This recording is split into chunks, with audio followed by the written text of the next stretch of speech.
Zain and MJ. It's Zain and MJ joining us on the show, a brand new person to the lineup of Kiwi artists, someone we haven't had a chat to before, and we're super excited. Welcome to the show, Ashy. How are you? I'm good. How are you guys? Yeah, Really good.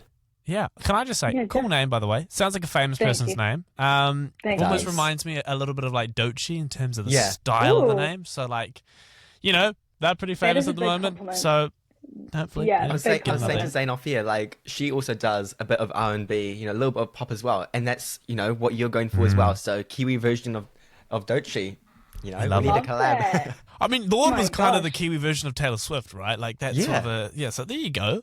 So, yeah, we just have a Kiwi version Love of it. everything. It's great. How has release day been for you? It's a big day, our debut song for the upcoming EP.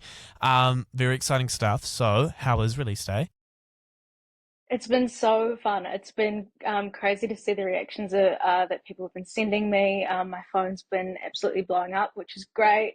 Lots of new people that I haven't heard from, and a lot of longtime fans and friends and all of that sort of stuff. So release days are always really fun, and it's super satisfying for everybody that's worked on the project to have it come out. It must feel so relieving, like this big piece of artwork is finally out. I know lots of artists, some of them love to check the numbers, and some really hate it. So what's your take on it? Do you check the numbers, or you just leave it? Today I've grown a lot since I first started releasing. I used to check the numbers a lot and just be addicted to them. But now I think it's just I've got a lot better perspective on it, and I think just genuinely seeing people's responses and what they have to say is far more valuable to me than the numbers. So I check them every once in a while, but I think it's more about being present with the people that are around you, the people that have helped make it. And Your yeah, community, there's been yeah. the community, exactly. But yeah, I got up at midnight to obviously listen to the song come out, see your Yeah. baby come into the world.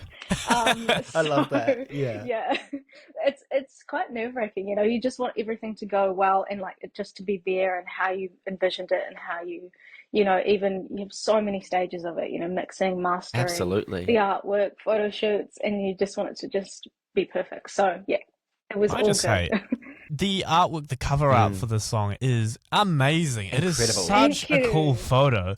I Thank you am so a much. photographer on the side. It's a hobby of mine, and that is just Yeah. an absolute stunning good. photo. Yeah. Oh, So, thank you. love that. Keep that sort of style up. I must say, Kiwi artists, top notch Really good. for cover art. Some of the Thank American you artists, so they could much. work on it. And the Australians. Yeah, so with this amazing cover art, is there something we're going to see? I know I love to see cover art on vinyl. Is that something you reckon would be able to see in the future? Yeah, for sure. Vinyl is definitely in my future. I've definitely thought a lot about visuals, and that was a concept that I'd had in my brain for a really, really long time. So to see it actually look exactly how I wanted it to, even better than I actually imagined, was so satisfying. And then people's reactions were just amazing. So yeah, there's a big long plan for that sort of thing. And yeah, I hope to put out vinyl one day. That'd be great. Be Love to awesome. see more Kiwi music on vinyl. I'll talk to you about it after the show because I've got something that you Ooh. might be interested in. It's to do with vinyl. Now, the new song, the new single, or is it a single if it's going to be part of an EP? Anyway. EP single, yeah. EP single, sure, we'll go there. Ottoman. Can I just say, MJ and I don't get blown away by songs that often. We This go, one, oh, we that's did. a nice song. We like that song. We'll add it to our playlist. But it's not often that we won't talk to each other during the song and just listen to it. So that was a real big experience for us, and I will say it is an absolute phenomenal song. Look at me bringing out the Absolutely big love words it. today. Yeah. Big words. So be Thank proud of you. yourself for that because that is amazing. I'm looking forward to more stuff. I know that you can't say when more stuff is to come, but we know it's kind of ish to. Well, obviously there's always something to come. Is this sort of a style that you're wanting to stick with, or are you going to adapt and change and have different styles, almost like how Olivia Rodrigo will have her rock, and then she has her pop, and then she has a depresso, espresso music sort of style as well. Are you going to diversify in that, or are you going to stick to one style and just hone in on it? Almost is each EP going to be different styles, or is it just going to, is this beginning of something new for you? Oh, such good questions, guys. Um, so I feel like I can say that this is obviously the first single of an upcoming project, with a lot more songs. These were all written overseas, so it was kind of an exploration of how far I could go as a songwriter. Um, Being a songwriter and being in the studio is one of my favorite places to be. That's why I do this. So, Ottoman is one of those songs that I was super proud of, and I'd written it in Sydney with James Guido, who was over there. Um, and this was just a set experience that I just was feeling sassy that day, and we wanted to make it really gritty and really had some cool references for it.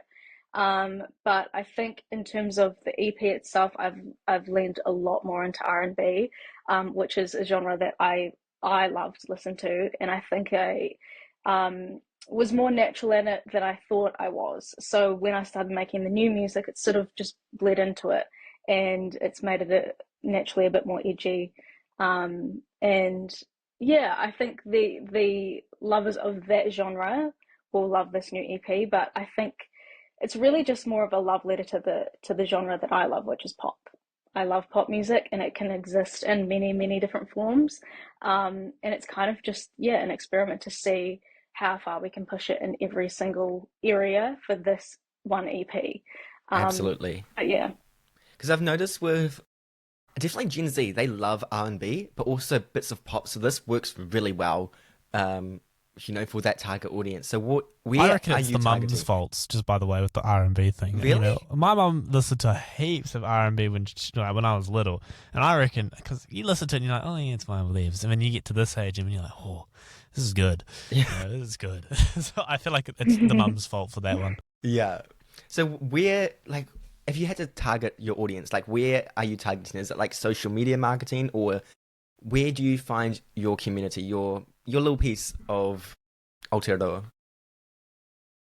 I've definitely found it over social media. It's been really cool, especially just even um, obviously it's nerve-wracking just coming back from not releasing for so long. So I just didn't even know if people would still care about the music that I was putting out. But it was so amazing to see everybody's support, and also just new people coming along for the ride on Instagram and TikTok and all those sort of things. And you can just reach so much more, so many more people now than what you used to be able to. So, yeah. Absolutely. Yeah, and obviously you're still doing it in the traditional sort of style of media as well, which is great with the Yeah. advertising. We appreciate you keeping us alive. Uh, in the future, what can we expect from you? Are there any upcoming events that Kiwis can get interested and get amongst? Is there anything like that that's set in the future for you? I think I'll be pretty present in the summer, New Zealand summer. We're working pretty hard on things like that. But mainly I'm going to be focusing all of my efforts over to the States. And yeah, we're going to be doing a lot of things over there. It's really, really exciting, and it's going to be really cool to announce when it happens. So. Another thing stolen from New Zealand. Not fun. You'll come back though, right? You'll come back. Yeah, of It's course not a I'll come forever back. thing. Can I Yeah, just say, no. I love the fact that you're from Otatahi Christchurch, at the moment, local here, just down the road from me. I think we here at Christchurch have the best Kiwi artists. No offense to anyone else. No jokes. I probably shouldn't say that. We offend some of our closest friends. But like, have you been able to get amongst the Canterbury community and get into done any of that sort of stuff, any of the gigs or like at bars and restaurants and stuff? Because I know a lot of the local artists as well get amongst the local scene here in Canterbury. Because I feel like there's a lot more of it here than there is, say, in like Wellington or Auckland and stuff like that. So have you gotten amongst any of that sort of stuff yet? Totally. I used to perform at bars and things like that when I was just coming up. And then I've just really become more a part of the community itself. And my band, they're from Christchurch, and a lot of my community are from Christchurch, and main supporters. So yeah, it's been really cool. A lot of my favorite people are from here, and a lot of the best musicians, as you say, are from Christchurch. I agree. I don't, yeah, it is the best. You've been making music for quite, well, like you've been in the music scene for quite a while now. Like, how did that music journey begin for you? Like, what initially got you into the world of music? Um, in the music industry, I would say that I knew I wanted to be this type of artist. I knew I wanted to be a recording artist, and so I just thought in New Zealand, how do you make that happen? And a lot of things happen in Auckland, so I knew I sort of had to, involve myself in that community and meet some people and network. So I spent a lot of time flying up and down to Auckland. Luckily, I had some friends that were up at uni, so I could just crash on their couch or stay with them. That made things a lot easier. Makes life And more then, interesting as well. Yeah. yeah, yeah, exactly. More to write about. Yeah, And exactly. yeah, and then I just started to have a bit more community and met more producers and had mentors and people that helped me along the journey. And then I could sort of just go out on my own and try things and release things. And yeah, that's sort of how it started. But it was a really hard thing to come into not knowing a lot. Obviously, I'd just come from high school. Main thing was a singer songwriter, played guitar, acoustic. Has this Was always just been a like, dream I of want to. yours to be like a musician, or is Yeah, this totally. Yeah, okay? yeah. It's been a dream since I was like 11. Nothing So else. You're like, I will do nothing else. yeah, It's just a yeah. I was musician. just very, yeah, focused on that. I'm just that personality type, and I just never really stopped. But I think it's cool that I knew when I was 11 that it would be this cool. Hmm. Like I Yeah. didn't know, You're like, you can't predict at that age, if you're it was like, you actually think going to it's be. always going to be cool, but Yeah, you don't realize how cool it is exactly, going to be. Yeah. exactly. Yeah, especially when you get to this stage and you can sort of you're just super confident in your vision and your brand and your music, and you can just like get to travel the world and perform with your best mates and write Basically, amazing just get songs paid and to have fun. yeah, And that's what I Yeah. love. yeah, That's what I love about the music scene. It is just getting paid to have yeah, fun, no matter what part you're really yeah, into it. Unless you're like a musician's lawyer, but then again, that's just boring. Uh, yeah, Yeah. yeah. um, So, what is the story behind this upcoming project? Is there like a meaning? Because I know lots of artists write, about breakups or about their future, their life ahead, or even just, things that happen in life generally. Like with Ottoman and, this upcoming project, is there something that's really sparked the writing journey? Oh, that's a really good question. So a lot of them, like I said, were obviously written overseas. The first track that I wrote for this EP, will be coming up next. And I wrote that one in LA, and that sparked everything. It was basically the first time I'd really been overseas and performed at a massive festival in Texas, South by Southwest, and I'd got a taste of really what fame could actually be. Like you have an idea, but when you actually see it and the level that it can get to and the craziness that it could get to and the scariness, but also, the incredible side of things, it was sort of a bit of a whirlwind. And I had this week after I was performing at those shows, and I thought, oh my God, this actually could be my reality. How do I feel about that? And that sort of sparked everything from then on. And basically, I've been traveling over the past 2 years. So a lot of them are actually just personal stories from being overseas and, being with my bandmates and things like that.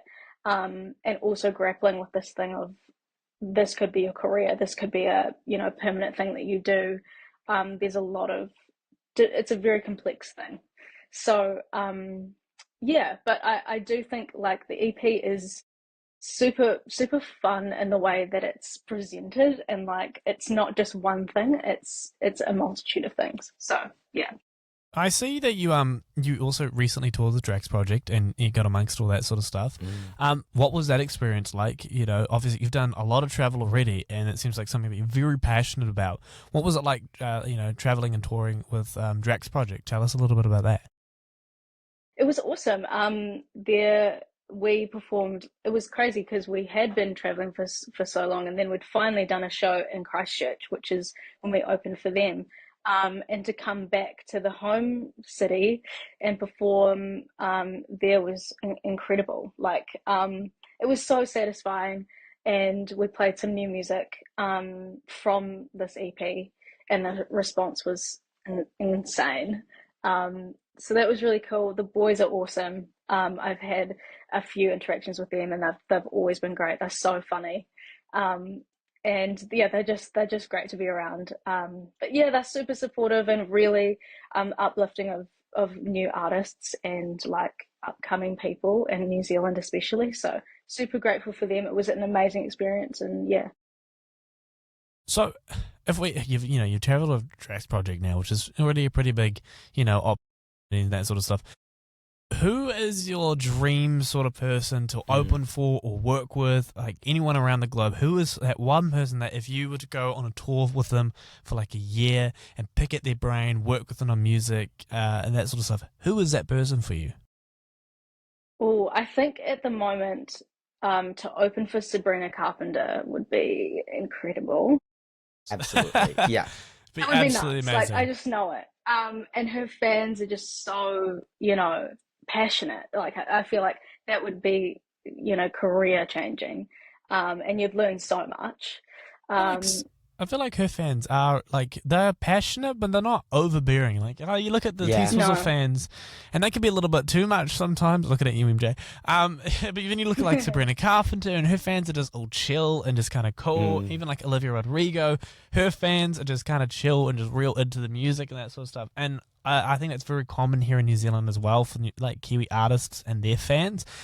They're not overbearing. They're not like obsessed to the point where it's a little bit unhealthy. Stalking wise. Yeah. Like they just seem to love of the artist, love of the music, and just a passion And for have respect. Yeah. Yeah, respect and that sort of stuff as well. Because if we look at a few of the other Kiwi artists, their fans are just so in love with them and their music. It is amazing to see that New Zealand has such a tall poppy syndrome sort of environment. Yeah. Except in the Kiwi music world, I feel like people who are trying to make it big in the music world here in New Zealand, like yourself and others from around the country, their fans just don't want to cut their head off and tell them that they're shit. They want to tell them that they're amazing and boost them, to further events, Absolutely. like going out to into like the wider world, which is a little bit sad for us. We can't just claim you as our own now. Yeah. I think that's pretty nuts. Sabrina Carpenter would be a great choice, like person to pick at their brain. She's very smart, I reckon. Yeah, and I think her journey is fascinating. Like I've followed her for a bit, and she was definitely not this brand for years. So, she's only just sort of She just had to figured make it that out, I switch. feel. Yeah. Yeah. She's been it was doing a music switch for that like happened. 10 years, like with Disney and Totally. and all that sort of stuff. Totally. But making Yeah. that final switch, Yeah. that was what really did it for her. I don't know if you guys noticed, but I just recently I've noticed that artists like Sabrina Carpenter opened for Taylor Swift, and now Sabrina Carpenter's blown up. Now there's a Yeah. new opener for Sabrina Carpenter. I wonder if it's going to have that same effect. So I don't know if it's going to be like the follow-on of the next, the big pop stars, the next generation, which is really cool to see because generally we haven't seen that in ages. But this is going to be really cool. The whole music scene's changing, and I think it's the perfect time. I Definitely feel like in the States for the last 5 years, it's been quite bland. It's been Yeah. quite boring, and I think that it is Yeah. starting to change. People like yourself, who actually have a lot of passion, a lot of talent Absolutely. as well, are changing this world, and I think it's for the better. So I can't wait to see what more you do. We will have to definitely keep Thank our you. ears tuned and not chat through your songs because they are nuts. That's so good. Oh, thank you. Yeah. Thanks so much for joining us on the show. I feel like we could sit here for hours and chat, which is an annoying thing because someone's at the door waiting for me to get out of the studio. So where can people find more of you? What's your social medias? Where can they get your music from? That sort of stuff. Yeah, so on social media, on Instagram, my name is Ashy_music. That's On with an A, TikTok, just by the way, for people. yes, Yeah, it does look like Ashy or something like that. Yeah, yeah. Cool Good spelling. note. Yeah. And on TikTok, it's Ashy, ASHYYY music. Mm. A little bit of a different title there just to change it up, A little bit of switch it twist. up. And then everything else is just Ashy with all caps. So you can find me on Spotify, Apple Music, anywhere you listen to your music. And yeah, keep along with the journey. Thank you so much again for joining us. It's been an absolute pleasure to pick at your brain and see what's next for you. We cannot wait for more. We will have to have you back. Thank you. We'll have you back next, a big release or something like that as well. Because Yeah, sure. Absolutely amazing.